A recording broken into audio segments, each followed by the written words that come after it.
আসসালামু আলাইকুম বন্ধুরা, এই সুন্দর দৃশ্যটি আঁকতে আমরা প্রথমেই দেখুন 6B পেন্সিল দিয়ে সাদা কাগজের ওপর এইভাবে ঘরের চালা আঁকবো। ঘরের চালাটি সুন্দর করে সহজে আমরা আঁকবো এইভাবে। এরপর নিচের দিকে সোজা 3টি দাগ দিব এইভাবে, এই পাশে একটা, এই পাশে একটা, 3টা সোজা দাগ। এরপর এই দাগের সাথে অন্য দাগগুলো মিলে যাবে, ঠিক এইরকম করে হয়ে গেল একটি সুন্দর ঘর। ঘরের এই পাশে একটি জানালা দিলাম। এর পরের পাশে আমরা একটি দরজা আঁকবো। দরজাটা সোজা করার চেষ্টা করব যেন বাঁকা না হয়। আমরা ধীরে সুস্থে সুন্দর করে আঁকার চেষ্টা করব, তাড়াহুড়া করব না, কারণ দৃশ্য আঁকতে তাড়াহুড়া করা হয় না। মনোযোগ দিয়ে ধৈর্য সহকারে আঁকতে হয়, তাহলে দৃশ্য আঁকা সুন্দর হয়। এভাবে পাথর দিলাম, এখানে বড় বড় পাথর দিলাম। এরপর এই পাশে আমরা গাছ দিব। দেখুন গাছের ডালটা একটু বাঁকা, এক ডালটা ঘরের ওপরের দিকে চলে যাবে, ঘরের চালার ওপর দিকে চলে যাবে একটি গাছ।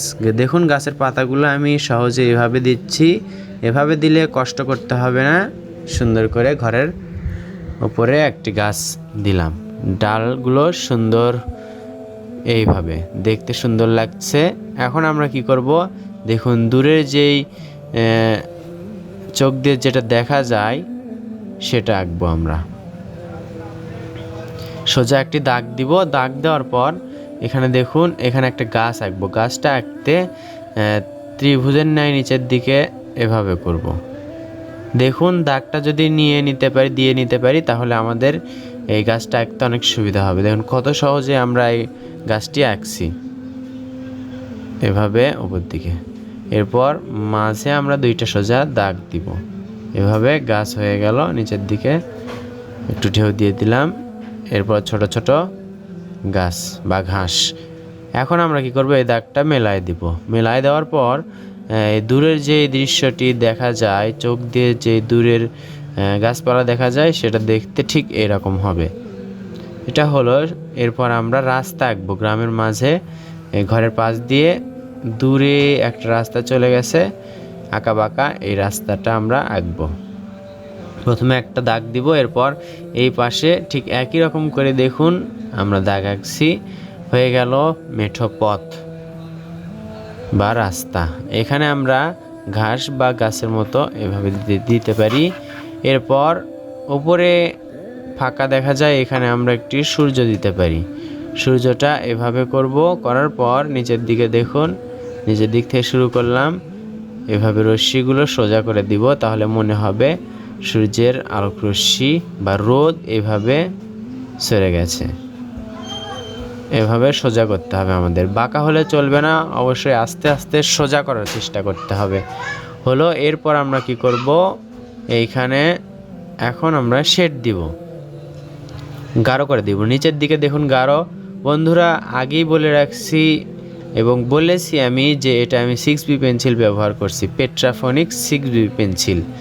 4B পেন্সিল দিয়েও আপনি করতে পারেন, তবে 4B এবং 6B হলে এরকম শেড দিতে বা আলো ছায়ার ক্ষেত্রে সুবিধা হয়, গাঢ় করা যায়।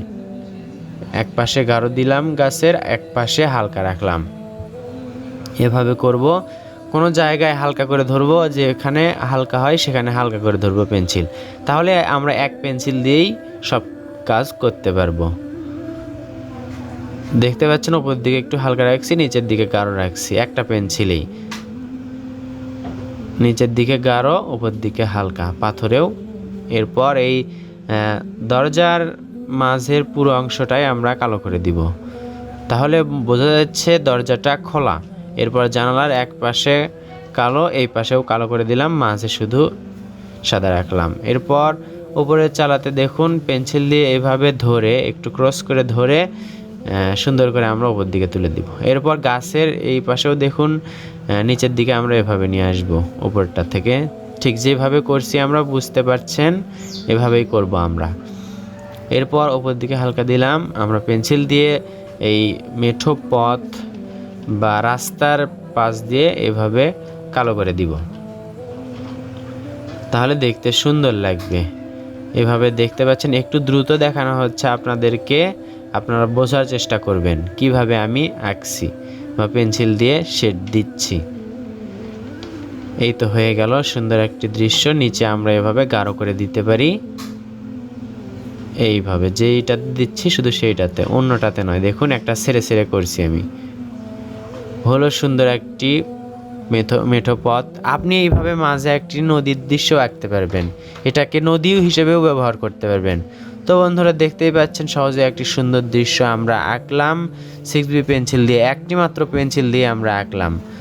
ভিডিওটি আপনার ভালো লেগে থাকলে বা উপকারে আসলে লাইক করবেন এবং শেয়ার করবেন অন্যান্য বন্ধুর মাঝে। দেখা হবে ইনশাআল্লাহ নতুন ভিডিওতে। আসসালামু আলাইকুম।